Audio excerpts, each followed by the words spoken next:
Assalamualaikum warahmatullahi wabarakatuh. Halo, selamat siang pemirsa, apa kabar Anda hari ini? Semoga Anda dalam kondisi baik. Karena hari ini Putri dan juga pemirsa, kami banyak sekali menyiapkan informasi, update-update terbaru yang tentunya sudah kami siapkan dan kami rangkum di Apa Kabar Indonesia Siang. Kita mungkin langsung saja ya ke informasi pertama yang akan kami hadirkan untuk Anda pemirsa. Di antaranya ini ada puluhan emak-emak dan juga warga di Cianjur, Jawa Barat. Ini membakar 2 kios yang diduga menjual obat terlarang.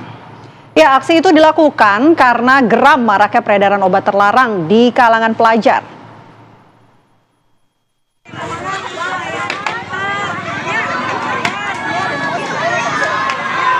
Beginilah kekesalan emak-emak bersama warga saat mendatangi 2 kios di Jalan Desa Ciranjang dan Desa Nanggala Mekar, Kecamatan Ciranjang, Cianjur, Jawa Barat, Rabu sore. Tak puas dengan merusak, warga juga membakar kios. Aksi tersebut dipicu keresahan warga karena maraknya peredaran obat terlarang jenis tramadol dan eksimer yang dijual pemilik kios dengan berkedok menjual kopi. Peredaran obat terlarang ini sudah sampai ke para pelajar yang menjadi konsumen setiap harinya. Banyak orang yang bilang, banyak orang yang beli minuman gitu, minuman keras, pel-pel gitu. Jadi ibu-ibu geram, takut anak-anaknya keracunan itulah, gak takut masa depannya gitu. Jadi suram anak-anak. Kita mengamankan 1 orang yang kebetulan masih berjualan obat-obat keras tertentu tersebut. Sementara itu, Sat Narkoba Polres Cianjur sudah melakukan razia kios penjual obat terlarang di sejumlah tempat di wilayah Cianjur. Termasuk salah satunya di kios yang dibakar warga tersebut. Dari kios tersebut ditemukan 500 butir obat terlarang jenis tramadol dan eksimer. Selain ratusan butir obat terlarang, petugas juga mengamankan 1 orang pelaku penjual obat terlarang. Dari Cianjur, Jawa Barat, Hairon Syah, TV One mengabarkan. Ya, kita menuju ke Palembang, pemirsa. Ini ada pegawai koperasi yang ditemukan tewas terkubur di belakang sebuah ruko distro pakaian di kota Palembang, Sumatera Selatan. Ya, korban diduga dibunuh oleh nasabahnya sendiri saat menagih hutang.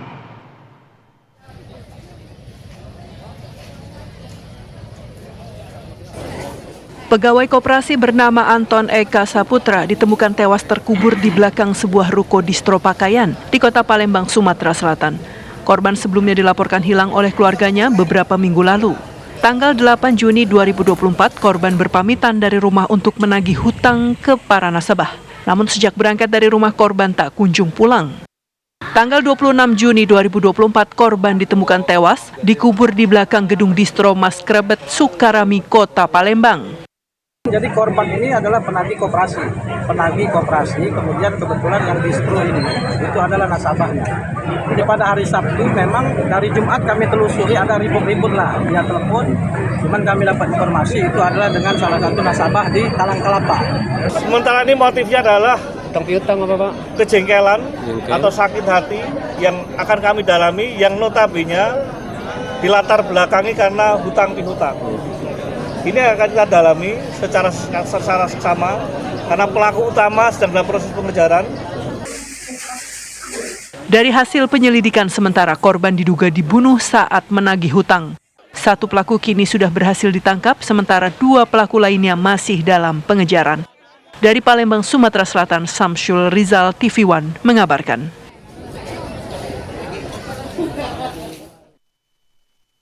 Prihatin dengan tingginya angka buta aksara di kalangan anak-anak nelayan, seorang anggota kepolisian di Kabupaten Buton, Sulawesi Tenggara menjadi relawan guru di sebuah sekolah dasar di desa terpencil.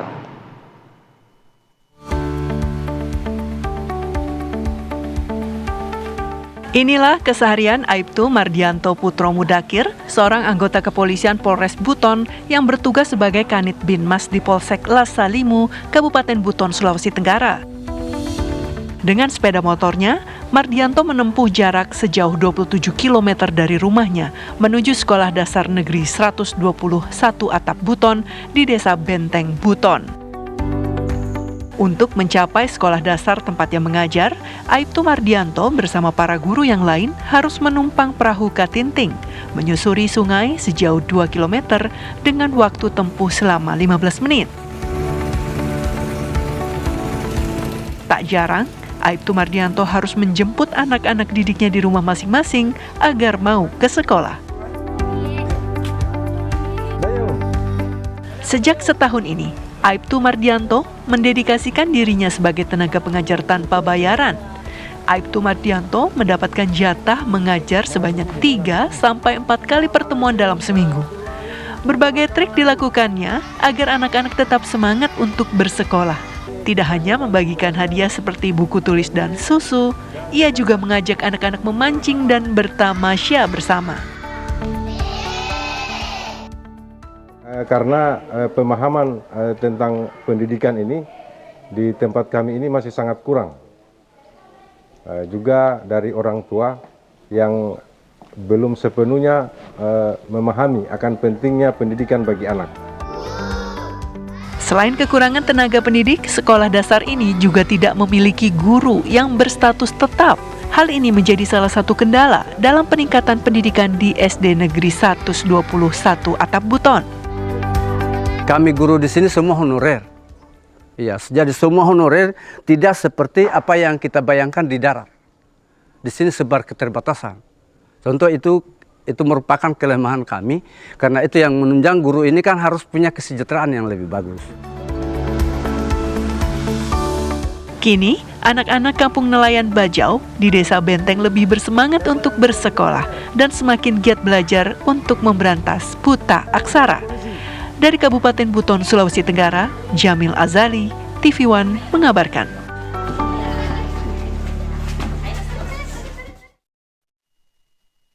Ya, Putri dan juga pemirsa, berita berikutnya akan kami hadirkan untuk Anda. Ini geger warga di Kota Parepare, Sulawesi Selatan. Ini dikejutkan dengan kemunculan seekor ular sanca batik yang ditemukan melilit di atas sebuah buffet ruang tamu. Ya, ular ini diduga ular peliharaan yang lepas dari pemiliknya dan masuk ke dalam rumah warga.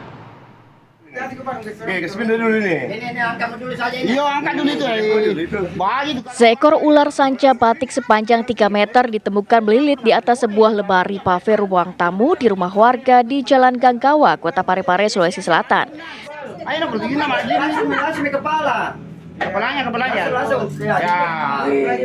Petugas damkar yang mendapatkan pengaduan langsung ke lokasi mengevakuasi ular dengan menggunakan stik khusus. Dan tidak butuh waktu lama, akhirnya berhasil menangkap ular.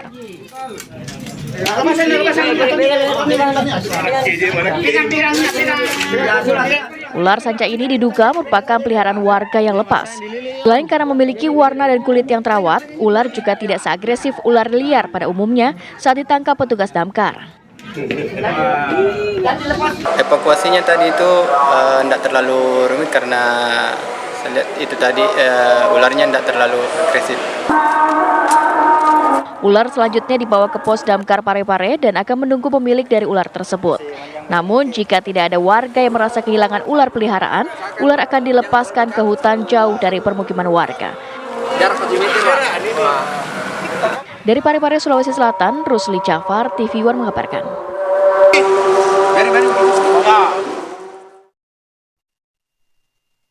Pemirsa, petugas pemadam kebakaran Kabupaten Rembang, Jawa Tengah membantu melepaskan cincin di kaki burung perkutut yang membengkak akibat cengkeraman cincin.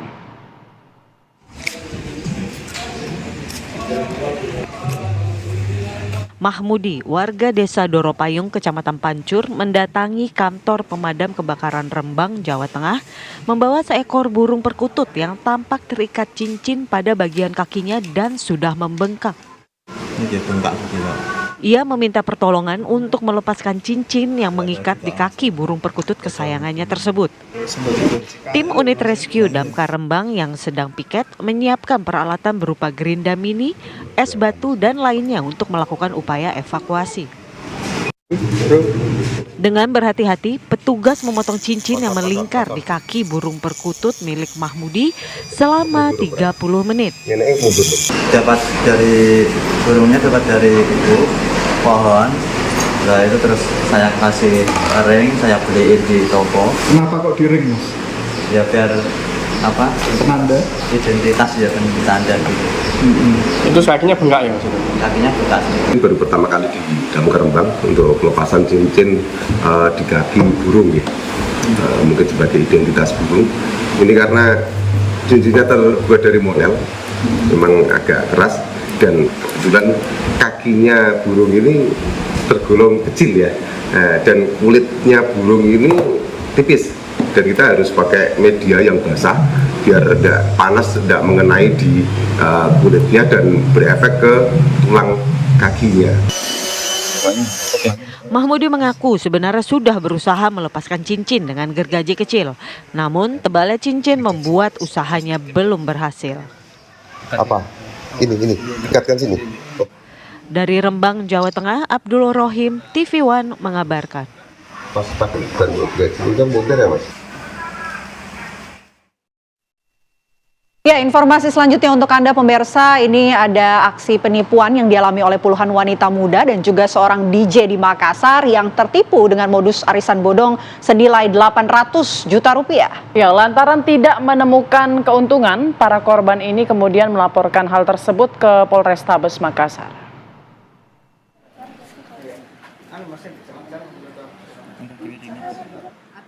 Inilah Megamas dan sejumlah rekannya yang tertipu dengan investasi bodong yang berkedok arisan. Ia bersama dengan wanita muda lainnya yang berprofesi sebagai DJ di kota Makassar ini tergiur dengan keuntungan besar dan juga menyetorkan uang sejumlah 8 juta hingga 40 juta rupiah. Oleh pengelola arisan, mereka dijanjikan akan menerima 10 juta rupiah saat tanggal arisan yang dipilihnya tiba. Lantaran diiming-imingi uang besar, para korban ini pun tergiur oleh pelaku berinisial L yang juga merupakan teman dekatnya. Tak kunjung menerima keuntungan, para korban ini akhirnya melaporkan hal tersebut ke Polrestabes Makassar tentang penipuan. Total ada 30 orang yang menjadi korban dengan kerugian mencapai 800 juta rupiah. Ada beberapa yang saya beli itu tidak ya sudah jatuh tempo, sudah lewat, tidak mendapatkan hasil dari yang saya beli itu, hanya dijanjikan. Kasus ini kini ditangani Polrestabes Makassar dan rencananya sejumlah korban lainnya juga akan melaporkan kejadian ini sesegera mungkin agar pelaku dapat mempertanggungjawabkan perbuatannya. Dari Makassar, Sulawesi Selatan, Andri Reski, TV One mengabarkan.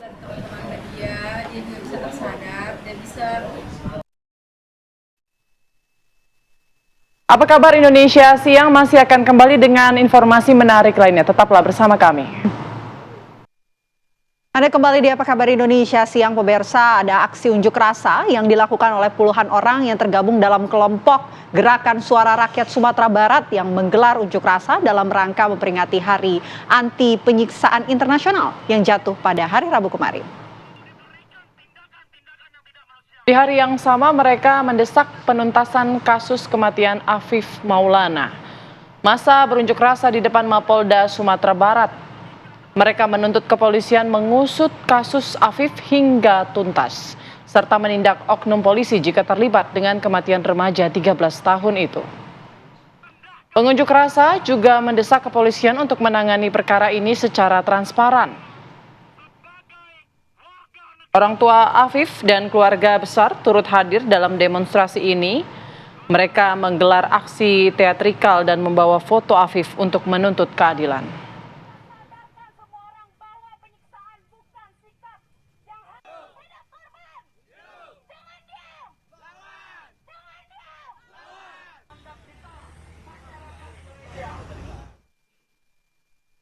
Keluarga Afif Maulana tak percaya dengan kesimpulan yang disampaikan kepolisian Polda Sumatera Barat. Remaja itu tewas karena loncat dari jembatan. Ya, sebagai anak yang jarang keluar rumah dan juga penurut, orang tua dari Afif ini tidak ikut tawuran seperti yang dituduhkan pihak berwenang.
ikut itu. Afif Maulana, remaja berusia 13 tahun, ditemukan meninggal dunia di bawah jembatan Kuranji pada Minggu 9 Juni. Melihat kondisi korban, Lembaga Bantuan Hukum Padang menyebut Afif meninggal dunia akibat disiksa personel Sabara Polda Sumbar yang saat itu membubarkan pemuda yang diduga tawuran. Sementara kepolisian menyatakan Afif tewas akibat lompat ke sungai. Kasus kematian Afif kini menjadi sorotan banyak pihak karena dianggap banyak kejanggalan. Dari Padang, Sumatera Barat, Wahyudi Agus, TV One mengabarkan.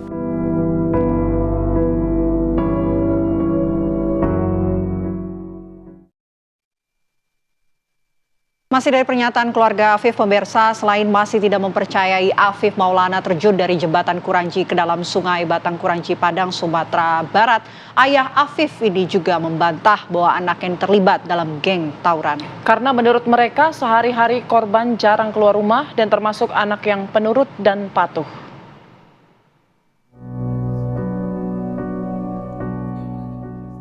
Peristiwa ditemukannya jasad Afif Maulana, pelajar yang baru saja naik kelas 8 SMP Muhammadiyah 5 Padang ini, sangat menyisakan kepedihan mendalam bagi pasangan Afrinaldi dan Anggun Anggriani. Afif merupakan putra sulung mereka yang pergaulannya sangat terbatas.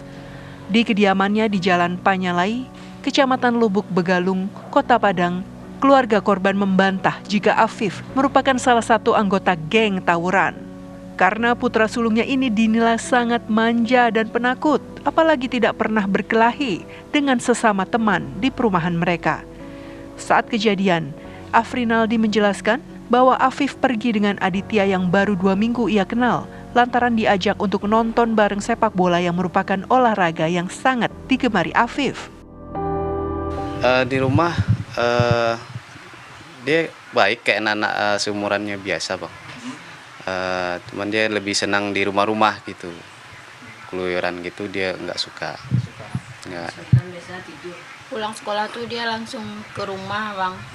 Habis itu dia main HP. Itu aja aktivitasnya sehari-hari. Iya tuh sholat.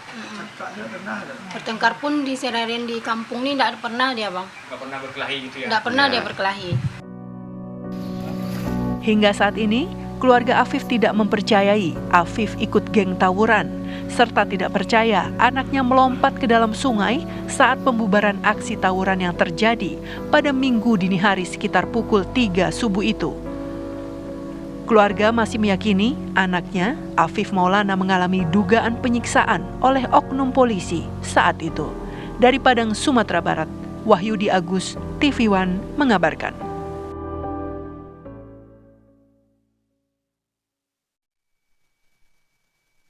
Kapolda Sumatera Barat Irjen Pol Suharyono menyampaikan ucapan bela sungkawa di hadapan pengunjuk rasa dan keluarga korban di halaman Mapolda Sumatera Barat. Haji Suharyono, Kapolda Sumatera Barat, lulusan Sekolah Muhammadiyah, turut berduka cita yang sangat mendalam atas wafatnya anak kita ini, namanya Saudara Afif Maulana, yang baru berumur 13 tahun. Beginilah ucapan bela sungkawa dari Kapolda Sumbar, Irjen Pol Suharyono, di hadapan pengunjuk rasa Rabu petang. Di halaman Mapolda Sumbar, Jenderal Bintang 2 ini menyampaikan doa untuk korban penganiayaan oleh diduga oknum polisi Afif Maulana. Yang berada di Polsek Kuranji. Pernyataan ini bukan hanya di mulut, tapi dari awal saya sudah menyampaikan ke keluarga, saat saya telepon, saat saya menghubungi ke pamannya, saya hubungi, saya telepon, juga menyampaikan turut berduka cita. Sekali lagi mohon maaf, manakala ada anggota kami yang kelakuannya kurang profesional, kami akan tindak tegas.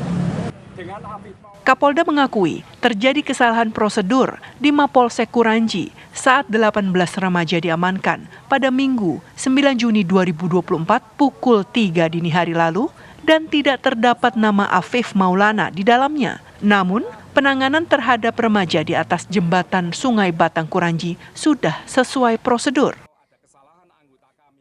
Ada prosedur yang diduga kurang benar, Sehingga kenapa Propam kami turun dan memeriksa 45 anggota.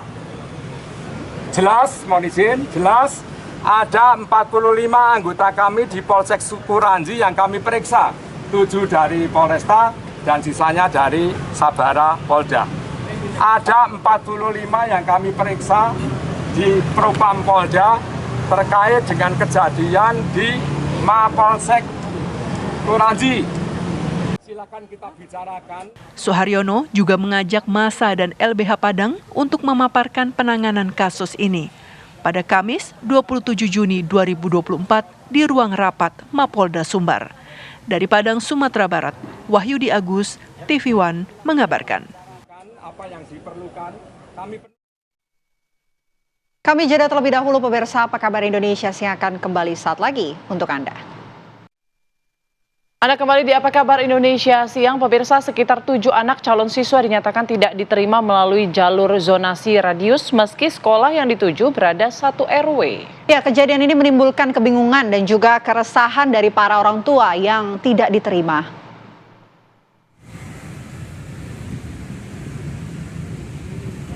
Penerimaan peserta didik baru atau PPDB melalui zona radius di wilayah Kemantren Jetis Kota Yogyakarta menimbulkan keresahan orang tua siswa. Pasalnya, calon siswa yang berdomisili sama-sama 1 RW 04 dengan SMPN 6 Yogyakarta justru dinyatakan tidak diterima.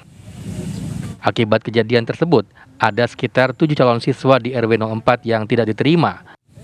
Para orang tua pun menuntut adanya penjelasan dari kejadian tersebut.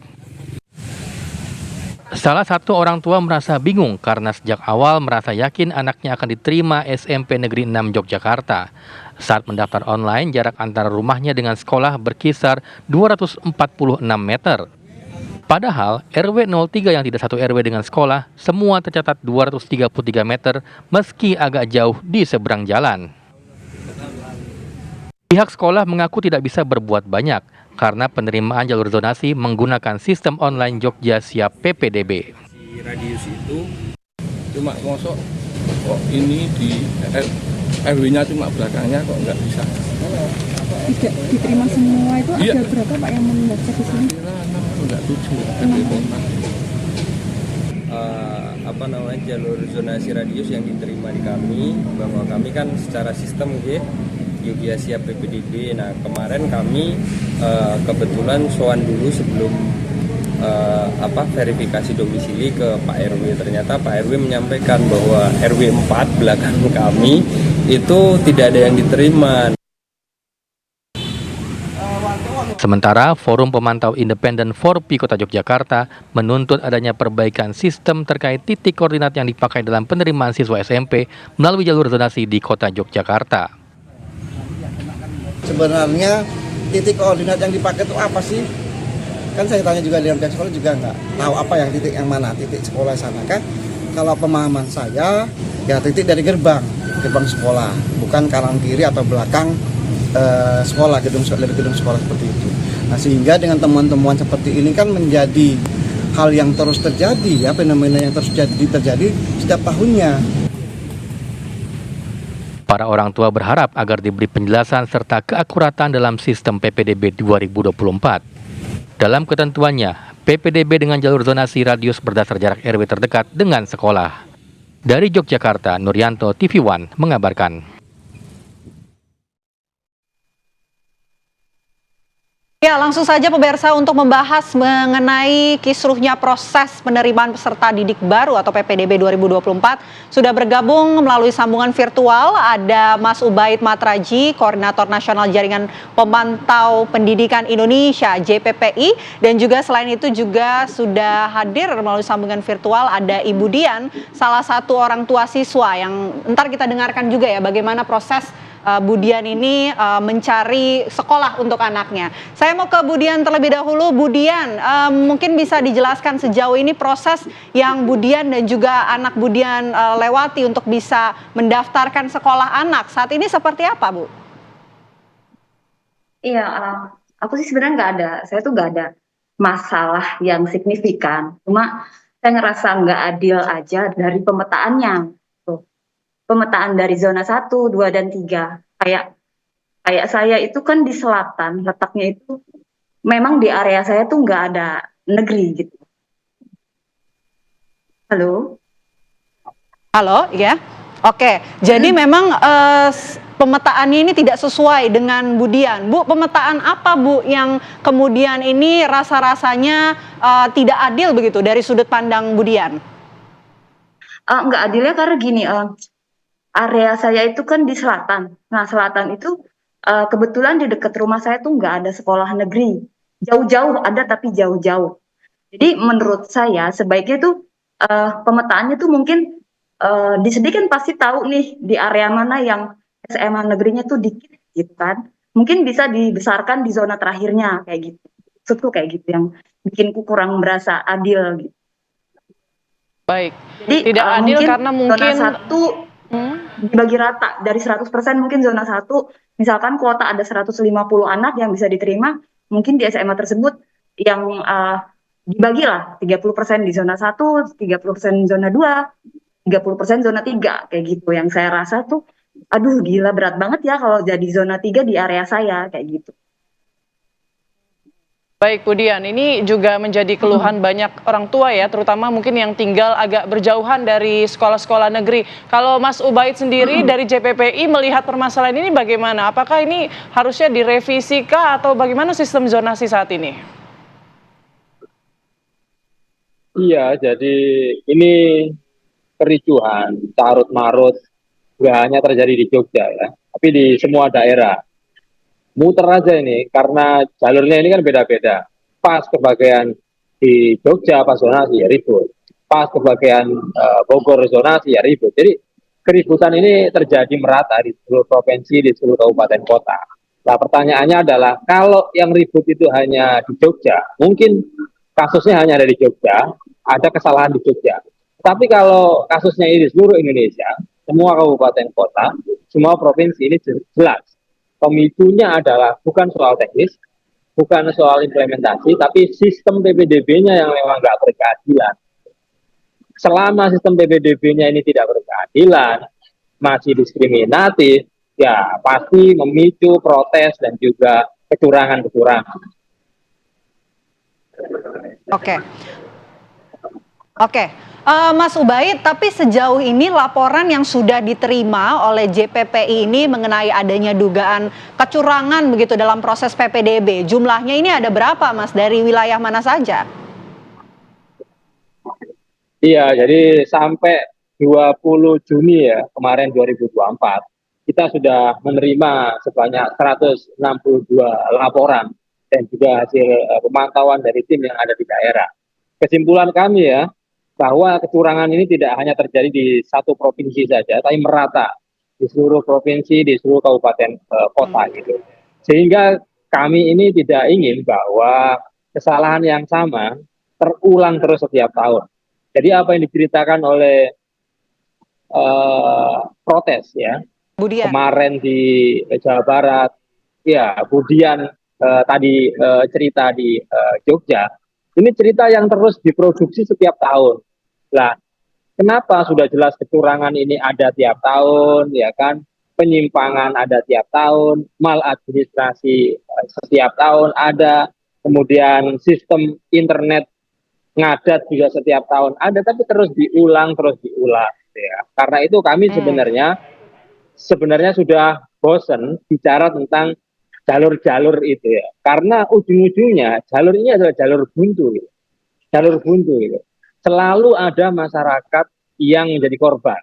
Kenapa? Ya karena memang sistemnya tidak berkeadilan. Mestinya PPDB kita ini dibuat sistem yang berkeadilan. Lah, supaya berkeadilan maka nggak boleh lagi yang namanya sistem rebutan kursi. PPDB saat ini kan sistemnya kompetisi rebutan kursi. Jadi pasti ada yang kebagian kursi, ya kan? Ya pasti ada yang nggak kebagian kursi. Lah yang marah-marah, yang kecewa dan seterusnya ini kan yang nggak kebagian kursi gitu loh. Lah tidak kebagian kursi ini macam-macam modusnya ya kan, karena memang dia nggak kebagian karena jaraknya jauh, atau dia tergeser karena ada oknum-oknum yang menggunakan jalur-jalur VVIP ini ya, melalui titipan orang dalam, jual beli kursi, gratifikasi, ya kemudian suap dan seterusnya. Ini yang kemudian melahirkan ada banyak diskriminasi yang melahirkan banyak protes. Oke, baik. Kemudian saat ini anak ibu sudah mendaftar di sekolah mana saja dan hasilnya seperti apa upaya pencarian sekolahnya? Iya, saya pilihkan 3 SMA negeri yang terdekat. Dan terdekat itu ternyata saya di zona 3 semua kan. Nah itu umur anakku sih pas harusnya, karena kan saya sekolahin dari dia 7 tahun sesuai pemerintah lah ya. Tapi ternyata ya nggak masuk ya karena jauh banget zona 3. Saya masuk sebenarnya zona 3, tapi karena kuotanya yang cuma let's say dari 150 anak, zona 3 cuma dijatahin 7 orang. Kayak gitu kan sedikit ya. Maksudnya apalagi kalau umur yang ngepas gitu. Sedangkan yang saya lihat tuh umurnya ada yang 18 tahun, ada yang 19 tahun. Jadi gimana caranya supaya dinas pendidikan tuh lebih melihat, karena kan mereka tuh pasti punya data. Di selatan nih area mana supaya rata kena gitu loh. Jadi kalau memang zona 3 supaya kayak tahun ini pasti banyak yang mengeluh seperti saya gitu kan. Sebaiknya tahun depan mungkin di zona 3-nya ditambah lebih banyak kayak gitu. Itu aja sih, dan anakku sih kemarin baru saya daftarin swasta akhirnya gitu. Tapi berharapnya sih ya gitu, ada perubahan lah. Karena anak saya kan masih ada yang lain lagi. Kayak gitu. Tapi sepengetahuan dari Budian mengenai siapa-siapa saja yang diterima di sekolah yang sebelumnya ini didaftarkan oleh anak dari Budian, ini apakah dari sisi zonasi, dari sisi usia dan lain sebagainya memenuhi dengan sesuai persyaratan, atau Budian ini menemukan adanya kecurangan-kecurangan yang terlihat begitu? Curang, saya curiga, tapi saya nggak bisa ngomong itu curang, tapi yang nggak tahu kecurangannya seperti apa. Saya juga kan bukan yang ngecek itu, saya cuma ngerasanya zona 3 mungkin bukan saya aja ya, harusnya sih porsinya disamain dengan zona 2 dan zona 1 gitu. Oke. Baik, Mas Ubaid, ini kalau misalnya zonasinya sudah dekat dengan sekolah, ternyata tidak sampai di situ selesai. Ada juga ini persaingan umur ya, begitu. Ternyata ketika umurnya sudah cukup, tapi ternyata ada lagi yang lebih tua itu lebih diprioritaskan untuk masuk ke sekolah tersebut. Ini bagaimana Anda melihatnya? Itu namanya bagian dari sisi ketidakadilan yang terjadi dalam sistem zonasi. Kalau kita baca peta jalan zonasi ya, yang pertama kali digagas 2017, jadi tujuannya zonasi itu adalah pemerataan mutu dan juga pemerataan akses. Bukan seperti saat ini pemetaan zonasi digunakan untuk pemetaan rebutan kursi di daerah-daerah. Nah, kalau rebutan kursi yang nggak kebagian bagaimana? Karena itu yang perlu dipikirkan adalah zonasi ini harus digunakan untuk pemetaan. Pemetaan apa? Yang pertama harus dipetakan ya. Apa saja, berapa jumlah anak usia sekolah yang bersekolah. Yang mau masuk SMP berapa, masuk SD berapa, masuk SMA berapa, itu harus dipetakan berdasarkan zona. Ah, oke, udah kelihatan nih, ya kan? Siswa yang mau daftar ini ada 1000. Kemudian yang kedua di jumlah. Di zona itu ada berapa sekolah? Oh, ketemu jumlahnya berapa sekolah. Di jumlah lagi, daya tampung bangku sekolahnya ada berapa? Oh, ternyata daya tampung bangku sekolahnya di sekolah negeri masih ada 500. Berarti kurang berapa? Karena yang daftar tadi 1000, yang tersedia 500, berarti harus nambah 500 lagi. Maka perlu dihitung ada berapa sekolah swasta di daerah situ. Jadi PPDB ini jangan hanya sekolah negeri minded. Jadi paradigmanya itu harus dikembalikan kepada layanan yang sama kepada seluruh anak Indonesia untuk mendapatkan haknya untuk mendapatkan pendidikan. Karena itu jumlah anak yang mau sekolah itu disesuaikan sesuai dengan daya tampung, gitu ya. Jadi daya tampung itu harus sesuai dengan jumlah anak yang mau sekolah. Gitu. Kalau kapasitas sekolah negerinya itu hanya 500, sementara yang mau daftar itu 1000, maka harus ada kerjasama panitia PPDB ini antara sekolah negeri dengan sekolah swasta. Sehingga jumlah bangku sekolah yang disediakan oleh pemerintah itu ya 1.000. Kenapa 1.000? Karena di zonasi itu yang mau daftar jumlahnya ada 1.000 gitu. Nah, ketika yang mau daftar itu ada 1.000 orang, lalu bangku yang disediakan 1.000, maka nggak ada yang protes karena semua kebagian bangku. Oke. Mudah-mudahan segera ada penindakan ya, baik itu dari pemerintah, Kementerian Pendidikan, Dinas Pendidikan mengenai kisruh yang terjadi di PPDB ini. Mudah-mudahan orang tua dan juga para siswa yang saat ini tengah berusaha mencari sekolah untuk anaknya masing-masing, dia bisa mendapatkan yang terbaik dan adil begitu ya. Betul. Terima kasih banyak. Terima kasih Budian, Mas Ubaid. Dan juga Mas Ubaid, terima kasih atas waktunya. Selamat siang. Baik, kita juga masih akan hadirkan informasi menarik lainnya. Usai jeda berikut, kami akan kembali dengan informasi, masih dari informasi PPDB 2024 sesaat lagi. Ya, kisruh PPDB ini terjadi sepertinya setiap tahun dan tahun ini juga terjadi di sejumlah daerah. Kami mau ajak Anda untuk melihat apa saja permasalahan yang terjadi di lokasi rekan-rekan kami yang saat ini sudah berada di sana. Ada Kristanti Yosefa di Jakarta dan juga Danita Riyadini di Yogyakarta. Kita menuju ke Danita Riyadini terlebih dahulu di Yogyakarta. Apa saja keluhan dari para orang tua maupun siswa terkait PPDB 2024 ini?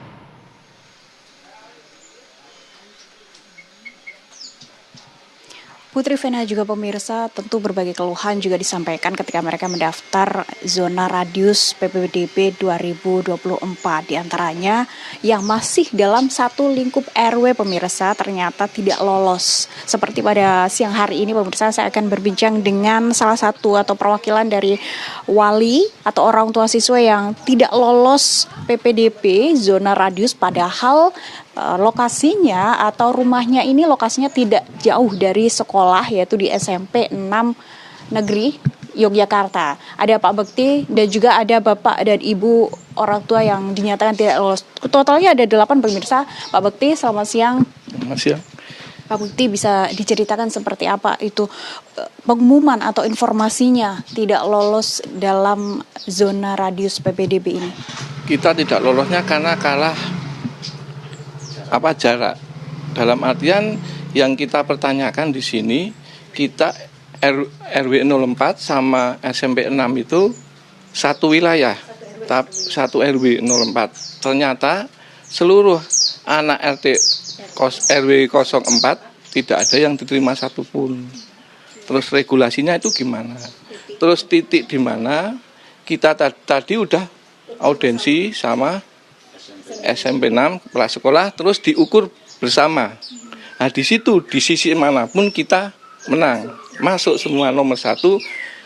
Tapi di sini, di Jalan Cuklis ini, kita malah di urutan keempat, nggak ada yang masuk satu pun, gitu. Ya. Pak Bekti, padahal berapa nih jaraknya nih rumah ke sekolah? Ini kira-kira diukur sama temen 0,1. 1,3. Nah, itu. Padahal kita di Juklis itu 0246.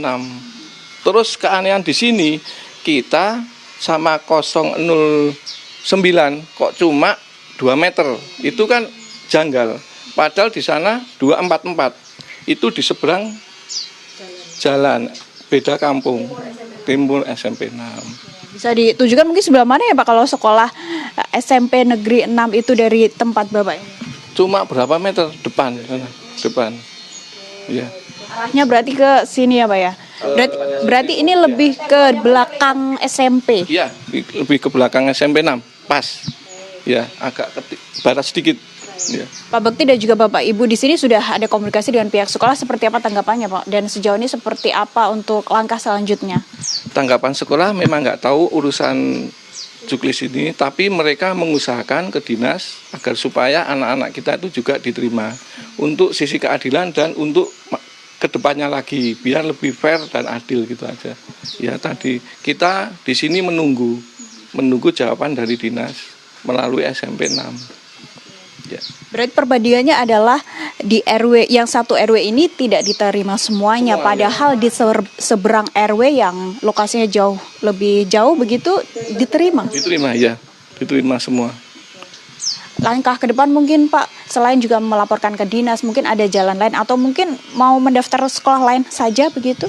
Ya tidak sebenarnya, karena anak-anak ini sekarang kecewa, karena mereka kemarin mereka itu semangat, dalam artian semangat, yakin kalau diterima di situ, karena seneng kalau di SMP 6 itu. Sekarang setelah tahu nggak diterima, mereka agak down ya, sisi fisiologisnya gitu. Terima kasih Pak Bekti informasinya. Mudah-mudahan langkah selanjutnya bisa diterima oleh pihak sekolah atau pihak dinas pendidikan, Bapak. Kalau misalnya pemirsa, kalau kita bisa gambarkan siswa di RW ini diterima, mereka tidak perlu jauh-jauh karena hanya jalan kaki, karena kurang lebih 200-an meter ya Bapak Ibu ya. Tidak sampai 200 meter padahal, dan mereka dinyatakan tidak lolos, dan langkah ini akan terus diajukan oleh pihak sekolah maupun dinas terkait agar ke-8 siswa ini nantinya bisa diurus ulang atau diterima melalui zona radius PPDB 2024. Saya kembalikan ke Putri dan juga Vena. Ya, dari Yogyakarta ada 7 siswa dalam satu RW yang tidak lolos. Bagaimana dengan di Jakarta? Kita tanyakan langsung kepada Tanti di sana. Tanti, silakan. Baik Vena, Putri dan juga pemirsa, benar sekali bahwa di wilayah Jabodetabek pun ini ada sejumlah orang tua atau wali murid yang juga mengalami permasalahan yang serupa, yang mana di PPDB atau penerimaan peserta didik baru 2024 ini ada sejumlah wali murid yang juga mengalami permasalahan yang serupa terkait dengan penerimaan peserta didik baru. Sudah ada bersama saya salah satu narasumber yang bisa kita tanyai, yakni Bu Diah. Kita akan coba ngobrol langsung dengan Bu Diah. Selamat siang Bu Diah, boleh diceritakan sebelumnya ini mendaftarkan anaknya dari jenjang mana ke jenjang mana? Baik, saya gini ya, anak saya tuh saya daftarin melalui jalur zonasi. Karena saya yakin anak saya masuk ke SMA yang dituju kan, karena posisi dekat, ya kan. Jaraknya kalau kita jalan kaki aja bisa ke sekolahan gitu loh. Nah, waktu itu kan pendaftaran nih, tanggal 3, pendaftaran mulai itu tanggal 3 sampai tanggal 7. Saya melakukan pendaftaran itu kalau nggak salah tanggal 4, itu pun saya langsung ke sekolahan. Cuma tetap daftarnya via handphone, pakai handphone sendiri kan, tetap online. Saya masukin semua file-file semua, udah sampai dengan titik koordinat pun sudah. Nah, begitu selesai diverifikasi sama pihak sekolah itu, muncullah jaraknya itu antara rumah saya ke sekolah itu sekitar 747 meter. Padahal saya kalau jalan kaki aja tuh nyampe gitu loh. Ada beberapa teman anak saya itu rumahnya tuh jauh dari rumah saya tuh jauh. Cuma mereka lolos gitu loh. Makanya saya bingung, kok anak saya yang dekat aja nggak lolos dengan jarak yang lebih jauh dari anak yang lolos gitu. Makanya saya bingung deh gimana ya. Maksudnya tuh kita mau lapor pun mau gimana, nggak ada bukti kan, karena sesuai prosedurnya seperti itu ya, saya udah menjalani setiap prosedurnya saya jalanin. Oke, kalau boleh digambarin nih Bu, dari sini ke ke SMA 2 itu jaraknya sekitar 700 meter. Dengan siswa yang diterima, ini kira-kira jaraknya perbandingannya berapa meter dengan siswa yang Ibu tahu tadi diterima tapi lebih jauh? Untuk yang diterima itu posisi dekatan rumah saya sebenarnya, cuma kok pas di titik koordinat itu malah dekatan temennya itu cuma 600 sekian meter gitu loh. Makanya pengen deh saya tuh pengennya manual aja diukur gitu, gimana sih buat membuktikan aja gitu, membuktikan bahwa rumah saya tuh deket gitu, kok bisa nggak anak saya tuh nggak masuk, ini apa yang salah. Oke, berarti ada kejanggalan seperti itu yang ditemukan di lamannya. Mungkin. Ada nggak sih orang tua murid lain yang juga mengalami masalah serupa terus cerita ke Bu Diah mungkin? Sejauh ini sih nggak ada, karena mereka kan beda-beda ini ya, ngambil jalurnya beda-beda, ada yang KTM, ada yang zonasi. Yang kebetulan yang zonasi itu memang sebagian memang ada yang dekat-dekat sekolah, ya itu wajar lah. Mereka masuk karena dekat jaraknya kan, cuma beberapa meter aja. Cuma yang jadi permasalahan itu kok saya nggak keterima, sementara yang jauh rumahnya lebih jauh dari saya kok masuk gitu. Oke, terakhir Ibu ada mungkin sedikit aja ada niat bikin laporan atau seperti apa? Laporan kayaknya sih enggak ya laporan, cuma saya mau membuktikan aja sih sebenarnya. Mau ngukur secara manual aja, nggak usah pakai titik koordinat. Saya kadang-kadang kalau titik koordinat itu kan sinyalnya berubah-berubah kan, kadang yang dekat jadi jauh, yang jauh jadi dekat. Nah itu takutnya kayak gitu, makanya saya mau manual aja, pengen tahu. Oke, diukur sendiri. Terima kasih banyak Bu Diah. Semoga dapat segera menemui titik terang untuk masalahnya. Itu tadi Vena dan juga Putri sedikit perbincangan yang saya lakukan bersama dengan salah satu wali murid yang juga mengalami permasalahan serupa, yakni Ibu Diah, di mana ia merasa bahwa tempat tinggalnya ini masih berada dalam radius di PPDB zonasi, akan tetapi muridnya atau anaknya ini tidak berhasil memasuki SMA yang masuk dalam zonasi tersebut. Sementara demikian, saya kembalikan kepada Anda. Baik, terima kasih banyak Kristanti Yosefa dari Jakarta dan ada Danita Riyadini dari Yogyakarta. Terima kasih teman-teman. Ya, pemirsa, seorang ibu rumah tangga sekarat akibat dianiaya seorang pria yang dikenal kerap bikin onar di kota Parepare, Sulawesi Selatan. Informasi selengkapnya saat lagi untuk Anda.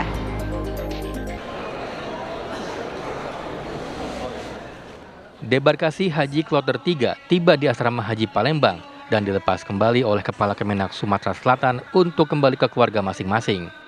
Para jemaah haji mendapatkan paspor, air zam-zam, dan penghargaan dari petugas kesehatan.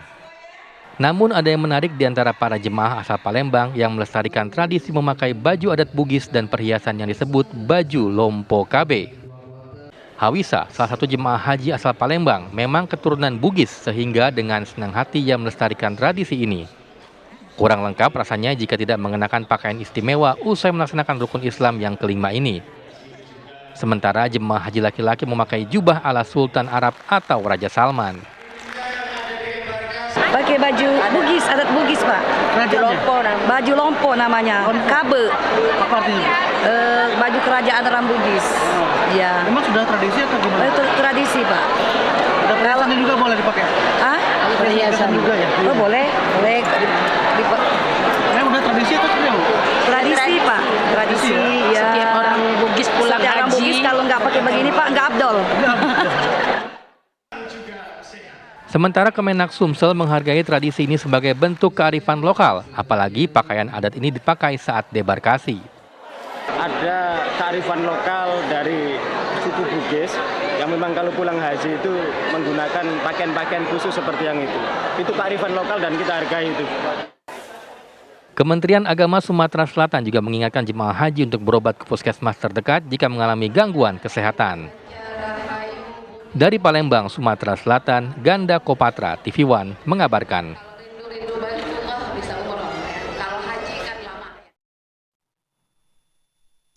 Pemirsa, seorang ibu rumah tangga sekarat akibat dianiaya seorang pria yang dikenal kerap bikin onar di kota Parepare, Sulawesi Selatan. Ya, korban mendapatkan penanganan serius akibat luka yang dideritanya. Samsiah, ibu rumah tangga berumur 54 tahun, warga Kecamatan Soreang, Kota Parepare, yang sebelumnya dirawat di Rumah Sakit Fatima, dirujuk ke Rumah Sakit Andi Makassau, Kota Parepare, karena kondisinya yang mengkhawatirkan usai dianiaya seorang pria bernama M. Arsat, yang dikenal sebagai pembuat onar dan kerap meresahkan warga. Untuk sementara sampai hari ini belum sadar. Ya, emang lukanya di bagian mana? Lukanya itu di bagian perut 1, lengan 3. Tapi yang fatal itu perut karena tembus sampai ke hati. Polisi tidak butuh waktu lama menangkap tersangka yang berpura-pura mengalami gangguan kejiwaan dengan mengaku menganiaya korban akibat mendapat bisikan gaib dan ditangkap dalam kondisi mabuk minuman keras. Polisi mencari penyebab tersangka tega menganiaya korban dengan cara masuk tiba-tiba ke rumah korban dan menusuk korban menggunakan sebilah badik saat korban berada di kamar mandi. Tanggal berapa kamu lahir? Tanggal berapa coba? Korban ditikam salah satu masyarakat di sekitar juga. Jadi kejadiannya pada pukul 9 pagi, yang dimana korban adalah seorang ibu-ibu. Dia berada di rumahnya, tiba-tiba ada tetangganya masuk dan langsung menikam ibu tersebut sebanyak 2 kali. Polisi menyita sebilah badik yang digunakan tersangka untuk menganiaya. Tersangka terancam hukuman penjara 4 tahun karena dianggap melanggar pasal 351 KUHP. Dari Parepare, Sulawesi Selatan, Rusli Jafar, TV One mengabarkan. Pak, kenapa Ya, dan untuk mengetahui kondisi terbaru dari korban penganiayaan preman, kami sudah terhubung bersama dengan Bu Fitri, adik dari korban. Selamat siang, Bu Fitri. Siang, Mbak. Kondisi dari korban saat ini seperti apa, Bu? Apakah sudah pulih seperti semula? Sampai saat ini belum sadarkan diri, Mbak. Baik, Ibu bisa diceritakan kronologinya seperti apa pada saat kejadian? Waktu itu kakak habis mandi dan sementara di dapur. Tiba-tiba pelaku datang lewat jendela dan senjata tajam itu memang sudah dia pegang. Tanpa ngomong, nggak apa, tiba-tiba menyerang kakak saya. Oke, tapi kakak dari Mbak Bu Fitri ini mengenal sosok pelaku, Bu? Kenal, Mbak, dari kecil kenal, tetanggaan. Siapa? Kakak saya dengan korban itu tetanggaan, bersebelahan rumah. Baik. Ini informasinya katanya pelaku ini mendapat bisikan gaib. Ini benarkah seperti itu informasi yang beredar? Apa motif pelaku? Kalau motifnya kita nggak tahu, Mbak. Tapi kalau persoalan mendapat bisikan gaib itu saya rasa tidak. Karena kesehariannya itu orangnya normal. Malah orangnya kan jualan di pasar ya. Sehari-hari jualan.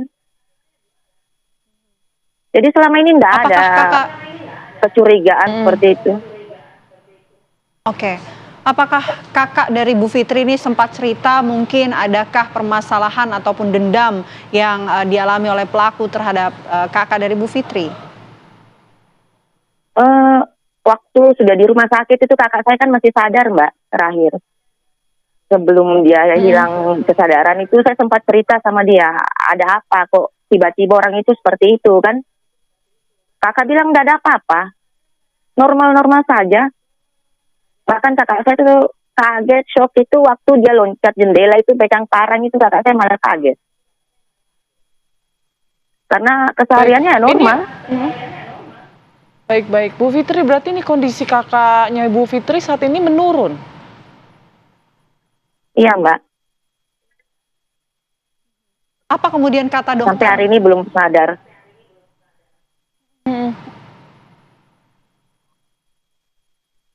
Apa kemudian kata dokter, Bu Fitri? Dokter sudah berusaha maksimal, Mbak. Cuman mereka bilang kita tunggu kondisinya membaik hingga kesadarannya bisa pulih. Baik. Ini artinya menderita luka bacok begitu ya, Bu Fitri ya? Dan paling parah ini luka bacoknya di bagian mana? Kepala, badan, atau seperti apa? Luka yang paling parah itu bagian perut, Mbak. Karena tembus sampai ke hati. Ada berapa banyak itu yang bacokan? 3. 1 luka tusukan di perut, 3 di daerah tangan. Oke, baik. Ini kan pelaku juga sudah berhasil diamankan ya, Bu ya. Apa kemudian langkah dari pihak keluarga berkaitan dengan pelaku ini? Apakah akan melanjutkan kasus ini? Iya, Mbak. Kami berharap sekali pada kepolisian untuk menindak tegas pelaku sesuai hukum yang berlaku. Karena kami takut kalau misalnya dia berpura-pura gila, hingga akhirnya orang seperti itu yang membuat ketakutan di masyarakat itu bisa lepas gitu, Mbak. Kami hanya berharap pelaku ini dihukum seberat-beratnya. Oke, baik. Terima kasih banyak. Kita juga turut mendoakan agar kakak dari Bu Fitri ini segera membaik ya kondisinya dan bisa sehat, pulih kembali seperti biasanya. Terima kasih banyak Ibu Fitri. Sehat selalu. Selamat siang. Amin, makasih. Ya pemirsa, kami jeda terlebih dahulu. Saya jeda, kami masih akan kembali untuk Anda sesaat lagi. Didampingi Lembaga Perlindungan Anak, korban beserta orang tuanya melaporkan oknum pengasuh Pondok Pesantren Habib Merah di Desa Sumbermujur, Kecamatan Candipuro, Lumajang, Jawa Timur. Pernikahan yang melibatkan anak perempuan berusia 16 tahun ini terjadi di bulan Agustus tahun 2023 lalu. Korban dinikahi oleh pelaku tanpa sepengetahuan orang tua korban. Kasus ini terbongkar setelah masyarakat desa setempat ramai membicarakan isu kehamilan korban. Saya tidak tahu kalau anak saya dinikahi di sana. Saya tidak tahu ya bolak-balik yang itu begitu. Cuma saya tidak tahu kalau Erik itu menikahi anak saya di Kasiri. Itu tahunya kalau ternyata nikah siri gimana itu Pak sampai terus Karena dilaporkan ini? ramai di kampung.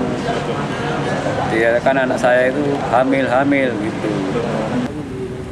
Sejumlah wartawan di Lumajang mencoba menghubungi lewat telepon terduga pelaku ER, pengasuh pesantren Habib Merah, namun terduga menolak memberi keterangan. Tapi perihal laporan tersebut apa betul Pak? Ada dugaan seperti itu? Begini Pak, ya saya sama saudara ini sudah, karena saya memang awam, nggak tahu sama sekali, jadi kalau ada yang mau tanya, monggo langsung ke saudara saya saja. Untuk lengkapnya. Gitu.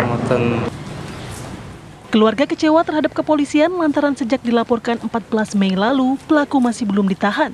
Hingga keluarga didampingi Lembaga Perlindungan Anak harus kembali mendatangi Polres Lumajang untuk mempertanyakan tindak lanjut laporan tersebut.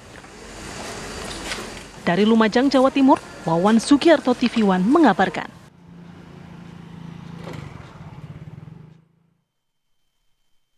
Ya pemirsa, kita langsung tanyakan kepada orang tua dari korban. Sudah bergabung melalui sambungan virtual, ada Bapak Matrokim. Assalamualaikum, selamat siang Pak Matrokim. Waalaikumsalam warahmatullahi wabarakatuh. Pak Matrokim, kami sampaikan turut prihatin atas peristiwa yang dialami Pak Matrokim dan juga keluarga. Tapi mungkin Pak Matrokim bisa cerita terlebih dahulu. Ini mengetahui bahwa anak Bapak kemudian dinikahi masih di bawah umur. Ini awal mula ceritanya seperti apa Pak? Awal ceritanya itu anak saya itu dikabarkan hamil di kampung. Setelah itu saya didatangi saudara saya untuk menelusuri apa benar kabar itu. Setelah itu saudara saya itu memanggil anak saya karena anak saya waktu itu kerja. Ternyata saya tanyakan kepada anak saya, benar. Ternyata anak saya itu sudah dinikahi siri sama Eri.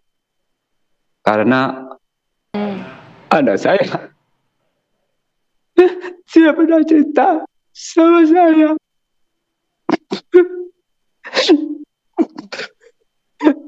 Orang tua mana yang tidak akan sakit? Hancur saja.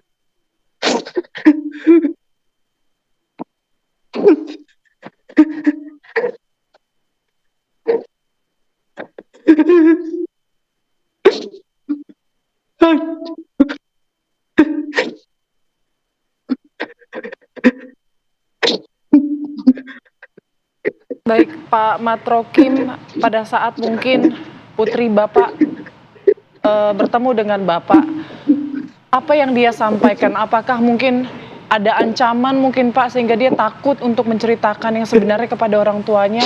Atau bagaimana kondisi psikis dari anak Bapak saat ini? Kalau anak saya sekarang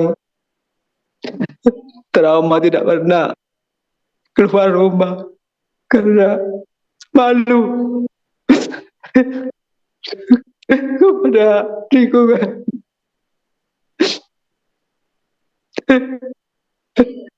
Saya sedih sekali. Dan itu anak saya itu.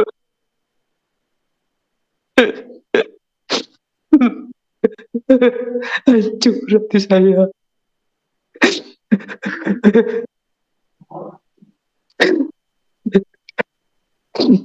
Saya minta kepada Bapak yang terhormat Bapak Polres Lumajang, saya minta kebijaksanaannya untuk memproses ini secara cepat. Karena saya tidak kuat melihat ramai orang-orang membicarakan anak saya. Saya nggak kuat rasanya.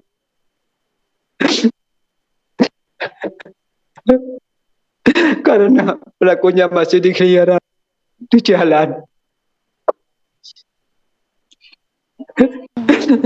Saya minta dengan hormat kepada Bapak Kapolres Lumajang segera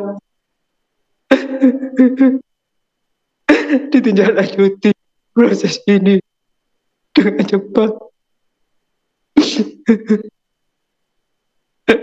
Saya tidak kuat melihat anak saya seperti ini.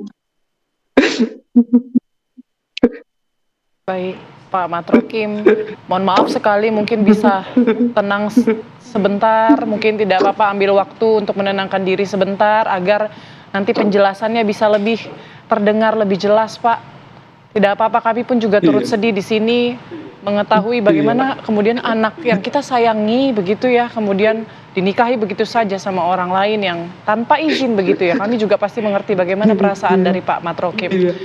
Pak Matrokim, saat ini anak sudah berada bersama keluarga sekarang atau di mana posisinya? Sama keluarga. Sama keluarga. Tapi kalau Pak Matrokim atau keluarga dari Bapak ini sempatkah bertemu dengan pelaku ini? Sempat. Dia datang Apa yang kemudian ke rumah. dibicarakan? Kalau saya tidak mau terima kalau anak saya digitukan. Biarnya dia mau minta maaf pun saya tidak akan terima. Kalau ada anak saya kan digitukan. Dikasih tanpa ada saya orang tuanya.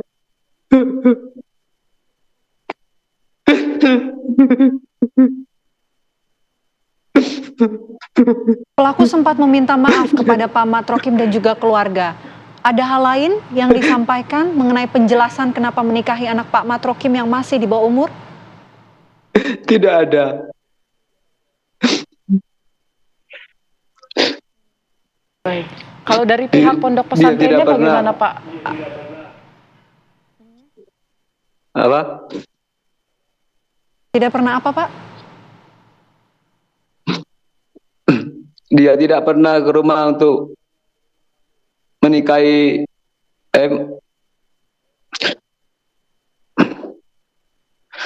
dia tidak pernah ke rumah untuk akan meminang putri saya.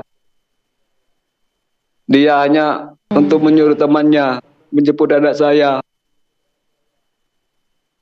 Ya saya berikan karena dia ada rutinan istighosa gitu. Tak tahunya anak saya dinikahi siri.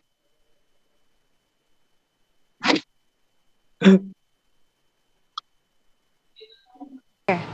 Kalau dari pihak Ponpes, adakah bertemu atau menyampaikan sesuatu kepada Pak Matrokim dan juga keluarga?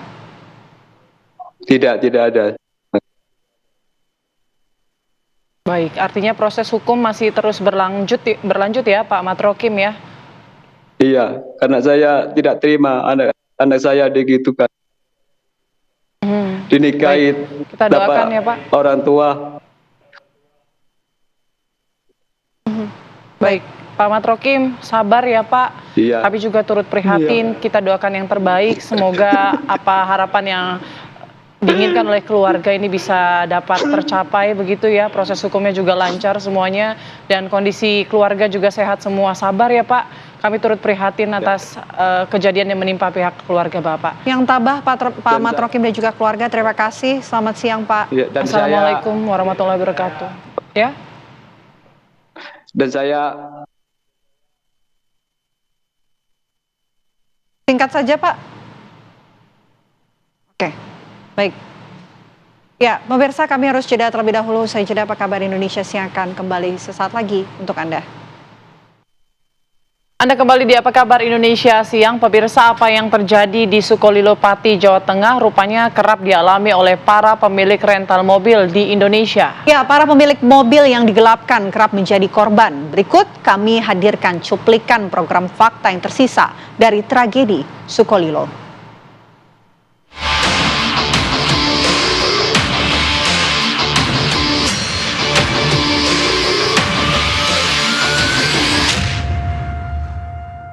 Sudah bersama saya saat ini Pak Arief dari Buser Rencar Nasional atau BRN. Pak Arief, terima kasih waktunya untuk fakta.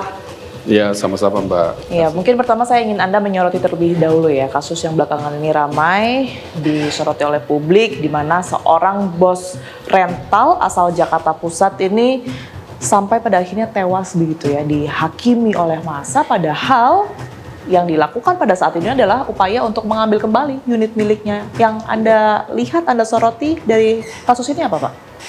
Iya, jadi kalau kami dari pengusaha rental mobil yang tergabung dalam Buser Rencar Nasional, itu tentu pasti mengutuk kejadian seperti ini, ya. Karena yang dilakukan oleh almarhum itu sudah sering kita alami di dalam organisasi kami Buser Rencar Nasional.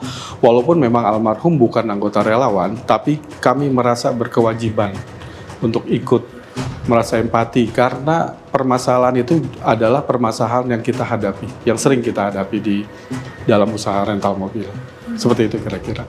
Oke, baik. Kemudian kalau kita melihat dari kronologi, ini kan kemarin kami juga baru balik ya dari Pati, mendengar dari kesaksian warga menyebutkan bahwa apa yang kemudian ini menjadi pemicu adalah almarhum dan juga ketiga orang ini tiba-tiba datang ke wilayahnya dan kemudian mengambil unit begitu saja.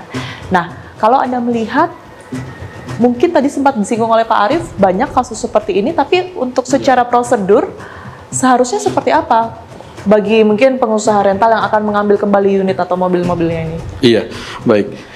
Jadi kalau bagi kami pengusaha rental mobil, kalau kita lihat kasusnya Pak Burhan ini kan sudah mulai dari tahun 2023. Oke. Sudah dilaporkan ke polisi bulan April. Dan tiba-tiba Pak Burhan itu ke lokasi. Ke lokasi pasti karena ada sebabnya. Mungkin karena GPS-nya kembali on. Mungkin sebelumnya GPS-nya mati dan kembali on. Dan biasanya kita pengusaha rental mobil begitu on, kita langsung ambil kesempatan itu. Kita langsung datangi. Kita langsung datangi ke lokasi tersebut. Biasanya kalau kita datang itu kita nggak langsung mobil itu kita biasanya tanya dulu nih. Mobil itu dipegang oleh siapa? Kan kita selalu bawa bukti pelengkapan mobil. Bukti pelengkapan mobil itu biasanya surat, kalau leasing ya surat leasing, ya, BPKB, fotokopi SNK dan kunci serep. Karena dari showroom mobil itu kita dapat kunci serep. Sebenarnya prosedur yang seharusnya dilakukan ini seperti apa? Apakah memang harus datang bersama pihak kepolisian kah? Atau pendekatan 1-2 hari terlebih dahulu kepada warga? Bagaimana? Ya, jadi kalau di Buser Rencar Nasional kita tuh punya standarisasi eksekusi ya. Jadi yang pasti awal kita bawa adalah bukti kepemilikan unit, bukti syah bahwa kita pemilik unit itu. Kemudian yang kita lakukan dokumen-dokumen ya. Ada kalau leasing, bukti leasingnya, bukti pembayaran leasingnya, apa segala macam. Lalu kita berkoordinasi dengan relawan terdekat. Karena di BRN itu kan organisasinya relawannya ada 2.000 lebih, ya. Di setiap kota kita ada. Nah, kita langsung koordinasi dengan relawan terdekat. Kayak saya kejadian itu mobil saya di Pati, saya belum tentu juga saya harus datang ke Pati. Saya minta bantuan teman-teman saya dulu di sana, karena gini, yang paling tahu kondisi daerahnya itu ada orang asli sana. Kita kadang-kadang kalau orang Jakarta dari bahasanya aja sudah pasti beda, ya. Gaya style-nya sudah pasti beda. Tapi kalau kita bawa teman-teman kita di sana, tentu mereka mempunyai komunikasi yang lebih baik dari kita. Mungkin mereka bisa menggunakan bahasa yang sama, gestur tubuh yang sama. Kita koordinasi dulu dengan teman-teman. Kalau begitu dilihat kelihatan alot atau mengarah ke suasana yang nggak kondusif ya, kita bilang. Mulai ada pengerahan massa, ada emosional, segala macam. Biasanya kita mundur dulu. Tapi sering kayak gitu? Sering, Oke. sering. Kita mundur, terus kita siapkan yang lain. Adalah tadi laporan polisi. Laporan polisi, terus kita datang tuh ke polsek ya, mau kayak di Pati, kejadian di Pati ya kita datang ke polsek Pati. Kita kasih tahu, dia ada laporan polisinya Pak, mobil kita ada di lokasi sini, di desa sini, kita minta butuh pendampingan. Dan kalaupun mereka agak susah juga, kita akan kita meminta mereka negosiasinya juga di polsek. Kita bawa tuh sama-sama. Jadi orang yang menguasai unit, mobilnya, dan kita pihak relawan BRN, kita sama-sama tuh datang ke polsek terdekat. Kita ajak dia negosiasi di sana. Biasanya kita minta polisi untuk menjadi penengah di situ. Seringnya di mana sih? Seringnya di tempat umum kah atau memang di rumah-rumah warga, rumah-rumah yang menguasai unit tersebut? Iya, gini, kalau yang menguasai mobil rental yang digelapkan atau dijual putus itu biasanya memang di rumah-rumah. Di rumah-rumah ya? Di rumah-rumah. Itu hampir rata-rata di rumah dan di perkampungan. Kita banyak, kalau di Bus Renka Nasional tuh kita punya namanya peta induk relawan BRN. Di peta induk itu ada daerah-daerah yang sudah kita kasih tanda merah-merah. Pati termasuk di dalamnya tidak? Ada, Pati kalau nggak salah di relawan kita tuh hampir 2 atau 3 kali kejadian di sana. Yang kemudian sering dijumpai oleh teman-teman BRN ini modus-modusnya seperti apa sih? Penjahat rental mobil itu punya berbagai macam modus, ya. Salah satunya adalah kita punya yang namanya istilahnya pemetik. Pemetik itu tugasnya adalah untuk memetik unit. Mau caranya bagaimana, dia petik tuh mobil dari pengusaha rental. Begitu dia petik, dia tuh udah punya lagi jaringan. Nah, jaringannya itu macam-macam, ya. Ada pemain aplikasi gini. Kalau Mbak leasing mobil, kredit mobil, ada surat leasingnya.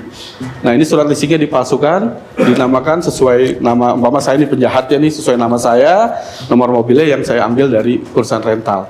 Itu namanya pemain aplikasi. Nah, Mbak, kita minta, ini kita jual nih mobilnya, ini murah, kita lagi butuh uang, apa segala macam. Di bawah pasaran, nanti STNK, baru STNK-nya, BPKB-nya nanti nyusul. Nah, itu salah satu yang paling sering digunakan bahasa-bahasa manis seperti itu. BPKB-nya nyusul, ini masih atas nama saya. Jadi mereka bisa copy itu aplikasi dari perusahaan leasing. Itu lagi marak gitu, yang sekarang yang terjadi. Terus kedua, kita pernah nangkap juga jaringan yang pemalsu BPKB dan STNK. Itu pernah kita tangkap di daerah Jogja.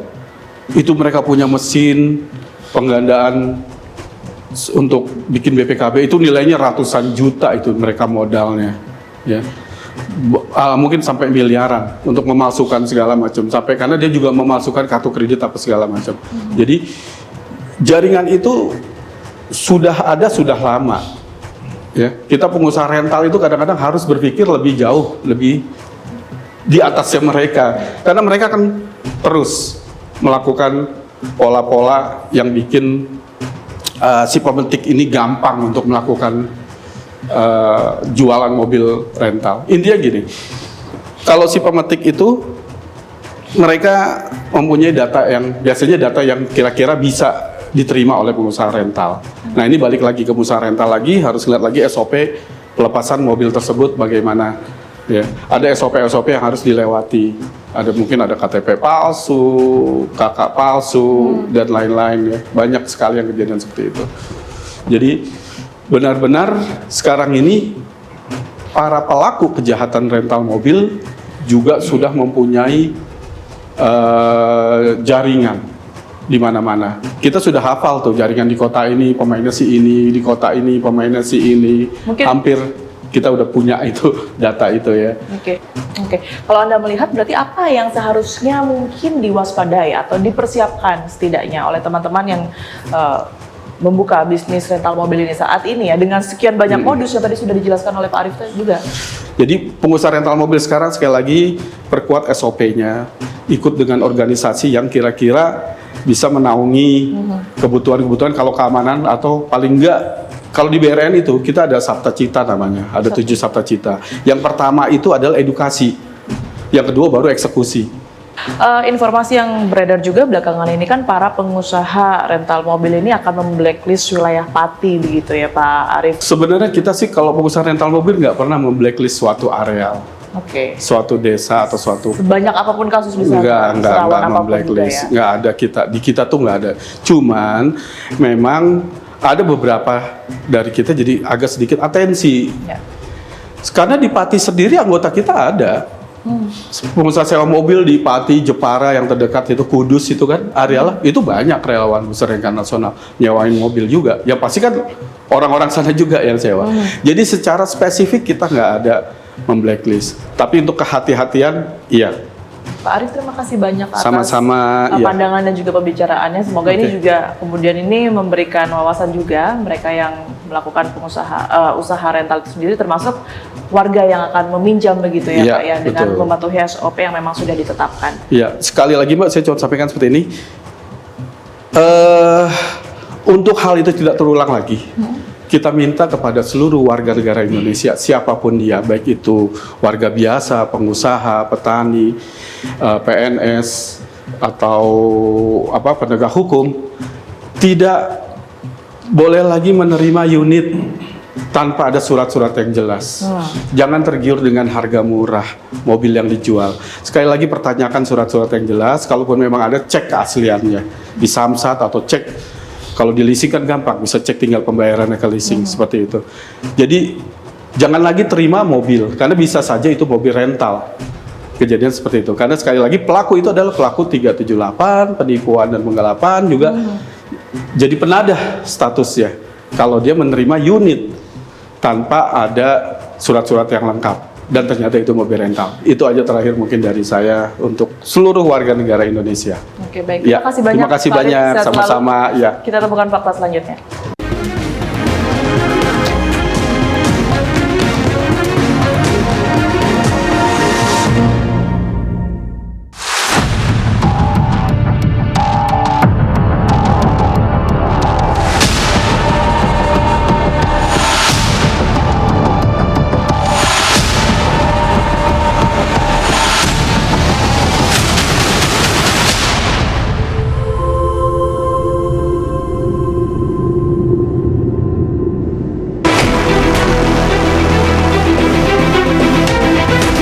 Fenomena judi online semakin merebak di tengah masyarakat, seakan tumbuh seperti rumput liar di musim hujan.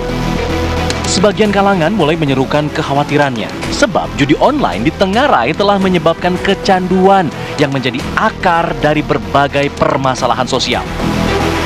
Sejumlah kejadian tragis ibarat mendapat siksa neraka menimpa para pecandu judi online.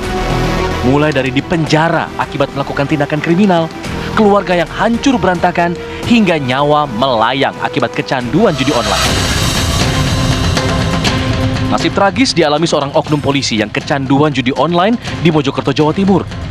Oknum polisi tersebut tewas setelah dibakar oleh istrinya sendiri yang juga anggota polisi karena kesal suaminya tersebut menghabiskan uang banyak untuk bermain judi online.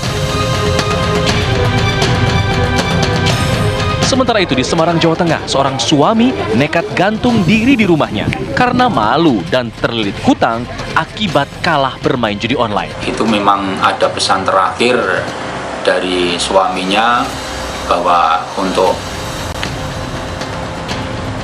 suami ini menitipkan kepada istri ada hal yang harus sekiranya itu diselesaikan, terutama pada saat hutang ataupun menggadaikan rumahnya. Peristiwa tragis lain terjadi di Kabupaten Bungo, Jambi. Seorang warga yang kecanduan judi online tega memenggal kepala temannya sendiri akibat tersinggung dengan perkataan korban. Perilaku menyimpang memang seringkali ditemukan pada para pecandu judi online. Kecanduan judi online bahkan telah dikategorikan sebagai salah satu bentuk gangguan mental yang perlu segera disembuhkan. Gambling disorder atau gangguan berjudi adalah salah satu gangguan adiksi perilaku. Dan ini masuk ke dalam gangguan mental. Jadi kita perlu membedakan dulu, ada perilaku berjudi yang mungkin tidak bermasalah, dalam artian tidak menimbulkan masalah dalam kehidupan seseorang, namun ada yang sudah sampai menimbulkan gangguan. Ini sama analoginya seperti narkoba. Sehingga saat kita menghadapi isu judi online atau kasus adiksi judi, kita harus sama seriusnya seperti menghadapi kasus adiksi narkoba. Seseorang kecanduan berjudi, kita tidak lihat high-nya seperti apa. Iya, Jadi tidak tampak, tidak kasat mata dari luar. Tidak tampak, tahu-tahu sudah banyak pinjaman, tahu-tahu bermasalah rumah tangga, tahu-tahu bermasalah pekerjaan. Jadi kita lihatnya sudah di ujung. Betul. Jadi ini masalah yang sangat serius. Di sebuah rumah sakit di Kota Bogor, Jawa Barat terdapat sejumlah pasien yang mengalami gangguan kejiwaan akibat kecanduan judi online. Para pasien pecandu judi online ini menunjukkan sikap sering gelisah, cepat marah, sering berbohong, tidak produktif dalam pekerjaan, terlilit banyak hutang, hingga melakukan tindakan kriminal.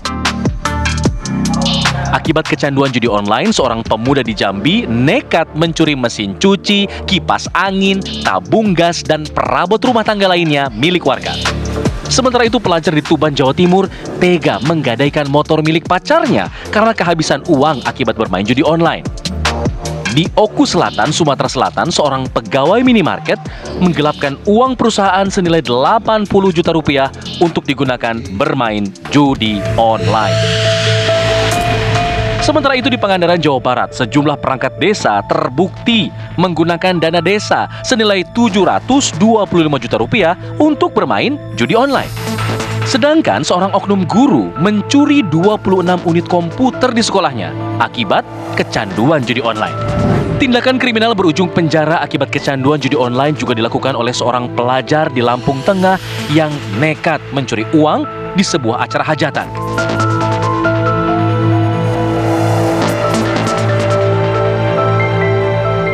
Sementara itu, seorang pelajar lain di Cianjur, Jawa Barat yang juga kecanduan judi online dan terjerat hutang bahkan mencoba merampok sebuah minimarket. Aksi kriminal juga dilakukan seorang supervisor sebuah bank di Banten. Akibat terjerat hutang setelah bermain judi online, karyawan bank ini nekat membobol brankas dan mencuri uang senilai 6,1 miliar rupiah. Para pecandu judi online juga seringkali mengalami permasalahan keluarga yang berujung perceraian. Di Bojonegoro, Jawa Timur tercatat ratusan gugatan cerai dilayangkan istri karena suaminya kecanduan judi online. Sementara itu di Cianjur, Jawa Barat, seorang suami menggugat cerai istrinya karena menghabiskan uang hingga 1 miliar rupiah untuk bermain judi online. Selanjutnya, data dari sejumlah lembaga survei menunjukkan bahwa judi online jenis slot adalah jenis judi online yang paling diminati para pemain judi online di seluruh dunia. Tak terkecuali di Indonesia, yang ditengarai menjadi pengguna judi online slot terbanyak di dunia. Dengan nilai transaksi judi online diperkirakan mencapai 800 triliun rupiah dalam beberapa tahun terakhir, yang ternyata juga ikut menyeret sejumlah nama selebriti di tanah air.